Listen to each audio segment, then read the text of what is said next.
तो देखो अब हम जो वर्गमूल निकालेंगे वो लॉग डिवीजन मेथड से निकालेंगे, यानी कि भाग विधि से निकालेंगे। ठीक है, तो देखिए भाग विधि से क्या होता है कि सबसे पहले हम अंतिम डिजिट से यानी कि लास्ट से क्या करते हैं, इसको रेकरिंग डाल लेते हैं। जैसे मान लो 121 का निकालना है हमें, तो सबसे पहले क्या करेंगे, यहाँ लिखेंगे 121 और लास्ट से 2 डिजिट पे बार लगाएंगे, 2 डिजिट पे रेकरिंग डालेंगे। अब में कितना बच गया, 1। तो अब बच्चों यहाँ से देखना है 1 का स्क्वायर क्या होता है 1, 2 का स्क्वायर क्या होता है 4, ये हम पहले से जानते हैं। तो यहाँ पे 1 रखना होगा, 1 यहाँ भी रख लेंगे, तो 1 यहाँ भी रखना होगा माइनस करने के लिए, तो ये 0 हो गया, ऊपर से क्या आया 1। ठीक है, तो इसको जोड़ लेंगे, जो यहाँ पे रखना है उसको जोड़ना है, तो 1 और 1 कितना हो गया 2। ऊपर से क्या उतारना है, तो ये जो डबल हमने रेकरिंग लगाए थे पूरा का पूरा उतार देना है। ठीक है, तो अब हमें देखना है कि जो 2 है, 2 पर कौन सी संख्या रखें कि 21 आ जाए। तो मान लिया जाए कि 1 रखते हैं तो आ गया, अगर नहीं आता तो दूसरा रख कर देखते हैं, लेकिन हमें 1 रखने पे ही आ गया, तो दोनों तरफ 1 1 रखना है। ठीक है, तो यहाँ पे रखेंगे 21, अभी माइनस कर देंगे बच्चों तो ये 0 हो जाएगा, ये भी 0 हो जाएगा, ये प्लस कर लेंगे तो 1 और 1 2 और ये भी 2। पता कैसे चलेगा कि सही है कि नहीं, तो देखिए कैसे पता चलेगा, इसका आंसर 11 आ गया, यानी कि 121 का वर्गमूल 11 आ गया। अगर इसका दुगना हो, जैसे 11 है तो 11 का दुगना है 22, इट मीन्स कि हमारा आंसर सही है। ठीक है, 441 का देखते हैं बच्चों, क्या करना है, सबसे पहले 2 का पेयर बनाना है, किधर से लास्ट से, ये हमें सिंगल मिल गया यहाँ पे। तो अब क्या करना है, देखना है कि 4 किस में आता है, तो 2 का स्क्वायर करने पे आता है, तो 2 यहाँ लेंगे, 2 यहाँ भी, 2 2 जा 4। अब क्या करेंगे -0, इसको प्लस कर लेंगे इसी को, तो ये हो जाएगा 4, ऊपर से आ गया 41।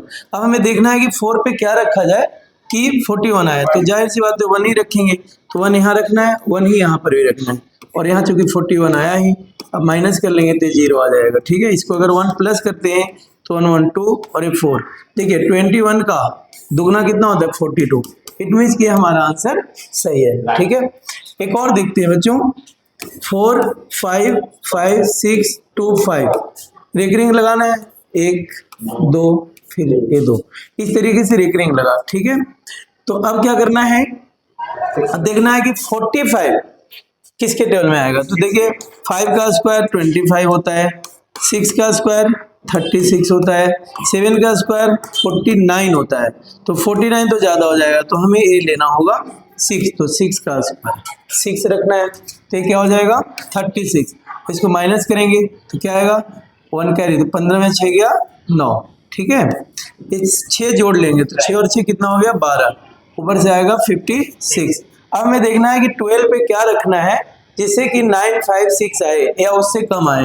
तो देखिए 8 रख करके देखते हैं, क्योंकि ये 9 है तो 9 में 1 से मल्टीप्लाई करेंगे 9, क्योंकि ज़्यादा हो जाएगा, 8 रख कर देखते हैं, 8 8 जा 64, 8 2 जा 16 और 6 22, 8 और 2 10, ज़्यादा हो गया, तो 127 7 रख कर देखते हैं, 7 49, 7 में 14 और 4 18 और 4 और 1 5, 7 और 1 8, 8 8 9 आया। ठीक है, इसको माइनस कर लीजिए, 16 में से 9 गया 7, ये हो गया 14 में से 8 गया 6 और ये कैंसिल हो गया। इसको आप क्या रखा था हमने 7 जोड़ लेना है बच्चों, 7 और 7 14, 2 और 1 3 और 1। ठीक है, अब क्या करना है, ऊपर से 25 उतार दिया, अब हमें ऐसा रखना है कि 6 7 2 5 आ जाए, तो यहाँ पे 1 3 4 में 5 रख कर देखते हैं, 5 5 25, 5 का 20 और 2 22, 15 और 2 17, 5 और 1 6 आ गया, ये लीजिए माइनस कर लीजिए सारा। ठीक है, तो आ जाएगा यहाँ पर कितना, पहले हमने किया था 7, उसके बाद हमने क्या रखा है यहाँ पे 5, ये 5 आ गया, यानी कि इसका जो वर्गमूल है वो कितना हो गया 6 7 5। ठीक है।